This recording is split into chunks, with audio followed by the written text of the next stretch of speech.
Goku versus Vegeta during the 7 years. Here's the hidden truth. There's some common mysteries to this that a lot of people don't really realize when it comes to comparing Goku and Vegeta. There's been a lot of debates on who's more talented, who's more impressive, and who trained the hardest.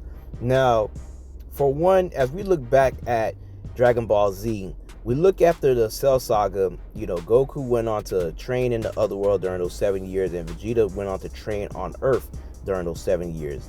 Vegeta managed to unlock Super Saiyan 2, as did Goku, but Goku also was able to push forward and unlock Super Saiyan 3.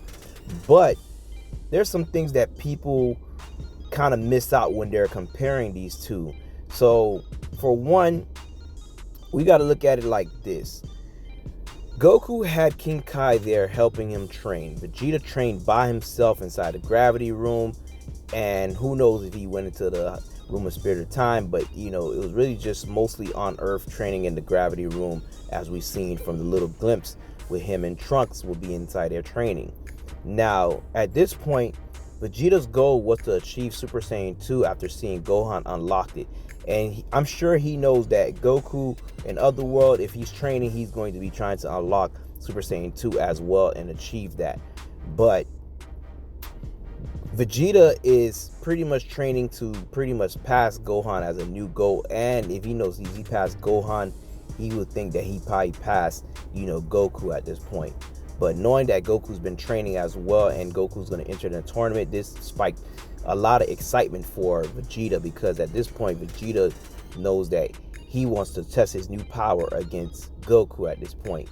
And seeing Goku kind of give a glimpse of extra power, like when his fight with Yakon, showing that he could ascend past the Super Saiyan, this made Vegeta even more intrigued.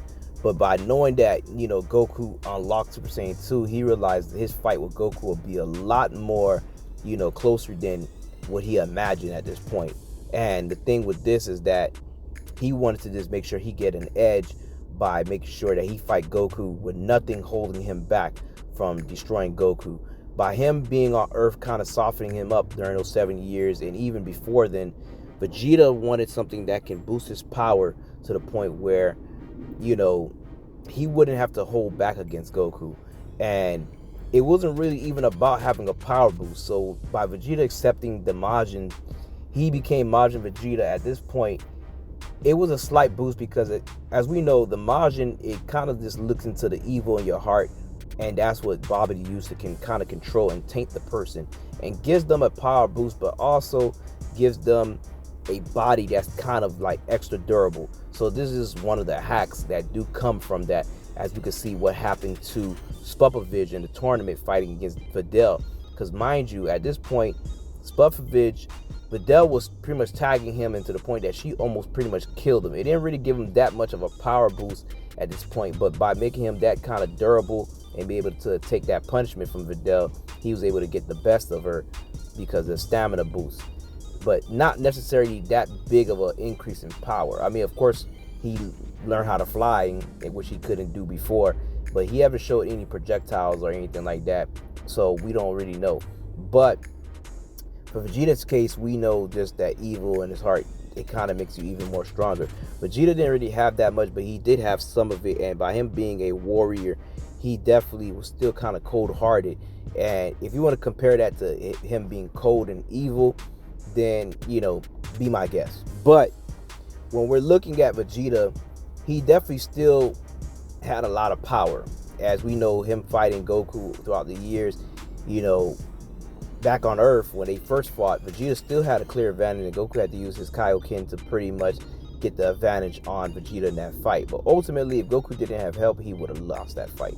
Now, we're looking at Goku now. At this point, Goku's training in Otherworld, where one thing that people don't realize is that even though it's been 7 years on Earth, that's probably felt way longer in Otherworld. As we could go back to when Goku first went to Otherworld after his battle with Raditz, and he's training for Vegeta and Nappa. King Kai pretty much let him know that even though Goku took so long to get to King Kai's planet, in 3 months, the time is a little bit different at that point. So Goku had kind of like more than enough time to train with King Kai and master King Kai's training at the time to be prepared for Vegeta in that 1 year. So even though Goku did probably like 3 months of training in Earth time, that was pretty much the training that he got from King Kai on that planet was pretty much more than a year of training packed into those 3 months. So the same can apply for if we're looking at during the 7-year time skip, where you're looking at Goku training in Otherworld, that he's pretty much getting a even more time to pretty much train and unlock Super Saiyan 3.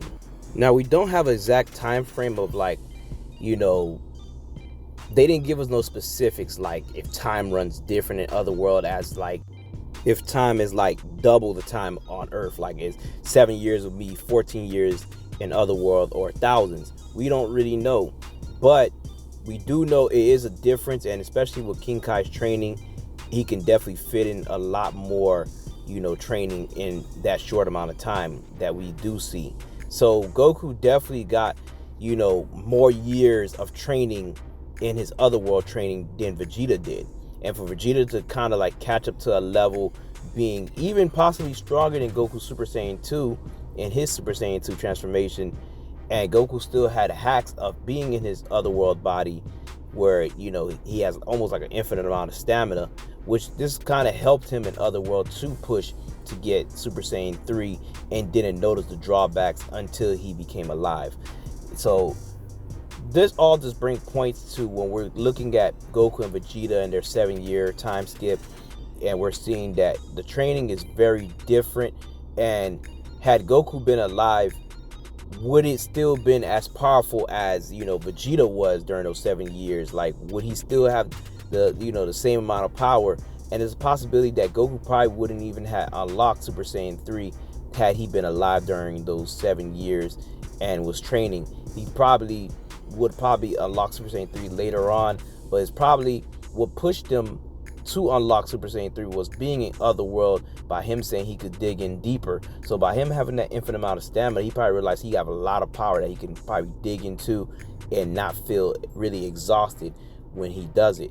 And this probably played a factor of him unlocking his Super Saiyan 3 during those 7 years, which gave him an advantage over Vegeta at the time of becoming Super Saiyan 3. But ultimately, if Goku did not have Super Saiyan 3 and Goku and Vegeta had their match against each other in just Super Saiyan 2, there's a big possibility that Vegeta would have came out the victor.